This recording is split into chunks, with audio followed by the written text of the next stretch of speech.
Jesús ha resucitado. Él es nuestro sustituto y redentor. Alabado sea el Señor.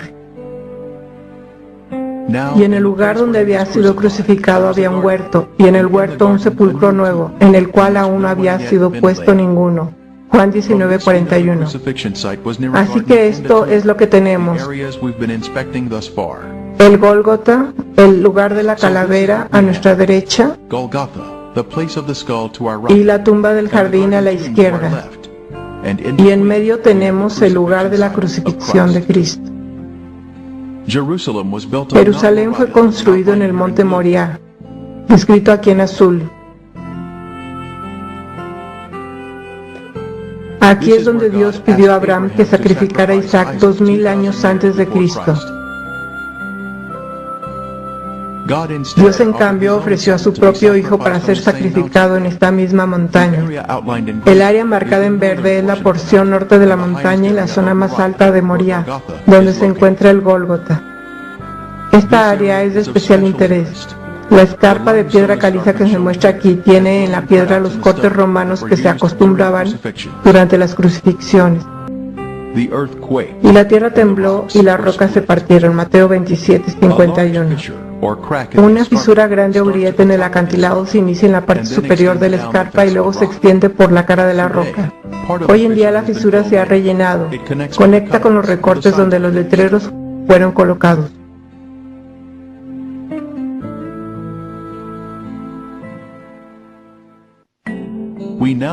A continuación presentamos el material más importante del mundo, el descubrimiento del Arca de la Alianza y las pruebas que contiene. Si bien las fotografías de este hallazgo no se mostrarán hoy, sí tenemos el testimonio fiel de Ron Wyatt, cuya credibilidad se estableció a través de otros descubrimientos que ya hemos visto hasta ahora. El Señor usó al Sr. Wyatt para encontrar los otros descubrimientos, por lo que podemos confiar en su testimonio con respecto a este. Ron Wyatt trabajó durante muchos años en la excavación del Arca del Pacto. Llevó a cabo su trabajo bajo un permiso expedido por la Autoridad de Antigüedades de Israel, pero el permiso no se hizo público debido a la naturaleza y la sensibilidad de la obra. Algunos críticos han dicho que ni siquiera trabajó en los terrenos de la zona de la tumba del jardín, pero como usted puede ver aquí, su presencia estaba bien establecida. A veces habría mucha gente ayudando con la excavación sobre el suelo y por debajo. Reconocemos que el libro de los Macabeos en los Apócrifos no es un libro inspirado, pero puede tener alguna información histórica que podemos recoger. Aquí dice: ahí Jeremías encontró una caverna, metió en ella el arca, el toldo que la cubría y el altar del incienso, y luego tapó la entrada con piedras. Este lugar quedará secreto hasta que Dios tenga compasión de su pueblo disperso y lo reúna. Entonces el Señor mostrará de nuevo estos objetos. Segunda de Macabeos 2, del 5 al 8.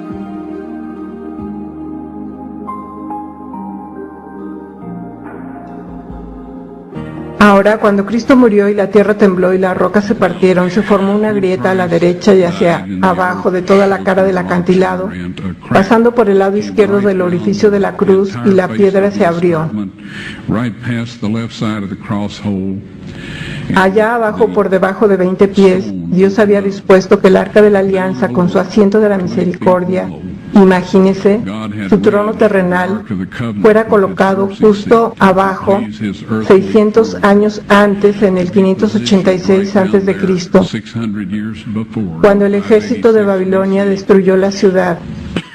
Cuando el centurión metió la lanza en el vaso de Cristo y probablemente en el ventrículo izquierdo para asegurarse de que estaba muerto antes de darle el cuerpo a José de Arimatea, al retirar la lanza, las células separadas de color rojo sangre y el suero de la sangre del Hijo de Dios se derramaron, cayeron a través de esa grieta sobre el asiento de la misericordia, y eso ratificó el antiguo y el nuevo pacto. Avancé en esta cámara que estaba impecable. Cuando la encontré, había allí 4 jóvenes de pie. Y empecé a decir: ¿qué están haciendo aquí? Me quedé helado. No me podía mover, no podía respirar, no podía hacer nada. Uno de ellos dijo, somos los 4 ángeles que han estado cuidando el arca desde que Moisés puso las tablas de piedra en ella. Y me indicaron que preparara mi videocámara con el tripié y la dirigiera hacia el arca de la alianza. Y se acercaron y levantaron el propiciatorio. Y luego me dio instrucciones para tomar una muestra de sangre del asiento de la misericordia y hacerla analizar, y yo hice todo lo que el ángel me dijo que hiciera. Siendo breve, la sangre seca es sangre muerta.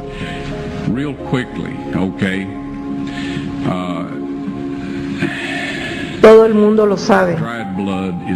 Se puede probar con la sangre de los faraones, las momias de los faraones.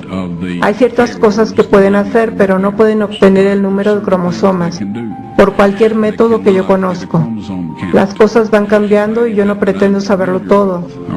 Sin embargo, sé que no hay manera de que pueda conseguir un conteo de cromosomas de sangre muerta. Usted puede obtener un ADN y algunas otras cosas, pero no un estudio cromosómico. Esto se hace en glóbulos blancos vivos. En primer lugar, para este análisis, llevé la sangre a un laboratorio de Israel. Pregunté a algunas de las personas con quienes trabajo en antigüedades dónde encontrar un laboratorio que hiciera el trabajo fiable y me dijeron tal y tal. La llevé. Solo dije, por favor examine esta sangre y dígame lo que usted me pueda decir al respecto. Dijeron, vamos a reconstituirla, vamos a ponerla en solución salina normal y la mantendremos a la temperatura corporal durante 72 horas con agitación suave. Ese es su negocio y es grandioso. Dije, ahora quiero estar ahí cuando la chequen, y dijeron, está bien. Así que yo estaba de vuelta, la checaron y dijeron, es sangre humana, podemos decir eso. Hicieron cualquier prueba que necesitaran hacer y entonces dije, tomen algunas de las células blancas de la sangre y pónganlas en un medio de cultivo y manténganlas a la temperatura corporal por 48 horas. Y ellos dijeron, eso no servirá de nada porque es sangre muerta. Les dije, ¿podrían hacer eso por mí? Y ellos dijeron, está bien, vamos a hacerlo. Así que dije, quiero estar aquí cuando vayan a examinarla. Así que regresé, ellos la sacaron, la examinaron con un microscopio y el técnico llamó al otro de por allá, después llamaron al jefe de allí y estaban hablando en hebreo a 1000 por minuto. Por un momento me miraron y dijeron, señor Wyatt, esta sangre humana solo tiene 24 cromosomas. Todas las personas tienen 46, o sea 23 de su madre y 23 de su padre, 22 autosomas de su madre y 22 autosomas de su padre. Usted recibe una X de su madre y puede recibir una X o una Y de su padre.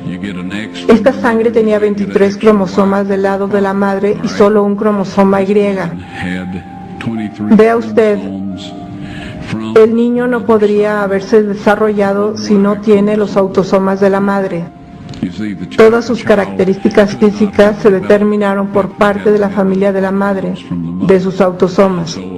Su masculinidad se determinó por esta única Y que vino de otra fuente, no de un varón humano. Luego dijeron, esta sangre está viva. Y luego dijeron, ¿de quién es esta sangre?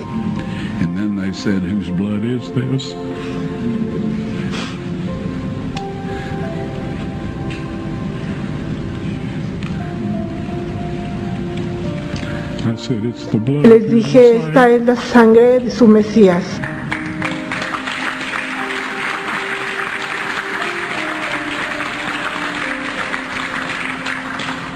Y les aseguro que la vida de aquellos hombres ha cambiado.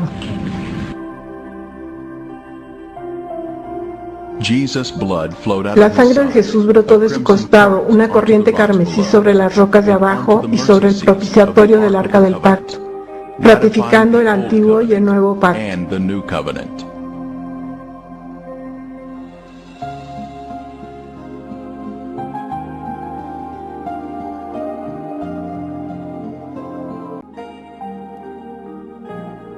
Él nos amó y envió a su Hijo en propiciación por nuestros pecados. Primera de Juan 4:10. La antigua palabra propiciación en inglés significa asiento de la misericordia. Jesús es esa propiciación. Por su sangre sobre el propiciatorio, hoy tenemos misericordia y perdón de pecados. Su vida sin pecado está representada por esa sangre sin pecado. Tenemos misericordia y perdón si violamos la ley y luego nos arrepentimos. Tomará luego de la sangre del becerro y la rociará con su dedo hacia el propiciatorio al lado oriental. Durante cientos de años, la sangre de toros y machos cabríos fue esparcida hacia el este, creando una vacante en el lado oeste del propiciatorio. Dios estaba planeando que la sangre de su Hijo fuera derramada en el lado vacante al oeste del asiento de la misericordia. Oh Dios, santo es tu camino. Salmo 77:13. Nuestra salvación iba a venir a través de la sangre de Jesús siendo derramada sobre el propiciatorio del arca. Este era el plan de Dios desde el principio, que la sangre de Cristo ungiera el propiciatorio del arca con los 10 mandamientos debajo, cumpliendo así el nuevo pacto y concediendo misericordia a la humanidad. Porque hay un solo Dios y un solo mediador entre Dios y los hombres, Jesucristo hombre, el cual se dio a sí mismo en rescate por todos, de lo cual se dio testimonio a su debido tiempo. Primera de Timoteo 2, del 5 al 6.